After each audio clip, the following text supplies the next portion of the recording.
Il-poplu jixraqlu gvern li huwa fukat biex itejjeb il-kwalità tal-ħajja tan-nies u mhux gvern li hu mitluf jisraqna u jifrodana. Hekk stqar il-kap tal-Partit Nazzjonalista Bernard Grech meta ħabbar li nhar it-tnejn li ġej se tkun qed tissejjaħ protesta oħra biex in-nies isemmaw leħinhom. Nhar it-tnejn li ġej il-poplu jerġa' jingħaqad quddiem il-Parlament fil-għaxija ħalli nkunu nistgħu nuru lill-gvern illi l-poplu irid jirbaħ u poplu maqut ma jista' jirbaħlu ħadd, lanqas il-ħażen, lanqas il-pattijiet imxajtna ta' dan il-gvern.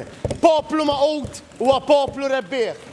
Dan il-poplu ser jirbaħ żgur. Fil-Parlament il-kap tal-Partit Nazzjonalista fisser il-moment sinifikanti li qed ngħixu fih bħala pajjiż. Bernard Grech insista li wara li l-pressjoni tal-poplu Malti waslet għar-riżenja ta' Clayton Bartolo, issa jrid jerġa' jkun il-poplu li jsemma leħnu biex qabela jneħħi lil Clint Camilleri u jieqaf jiddefendi l-frodi. Intant fil-bidu tas seduta parlamentari ta' tlieta, l-Speaker waqqat talba ta' ksur ta' privileġġ illi saret mill-Gvern. Dan minħabba li l-Partit Nazzjonalista qed isejjaħ is-serq mill-mara tal-Ministru Clayton Bartolo bħala frodi. Sinifikanti wkoll il-fatt li l-Speaker fl-ebda ħin ma kellu rimarki għar rapportaġġ fatwali u korrett min-naħa ta' din il-Kamra tal-Aħbarijiet.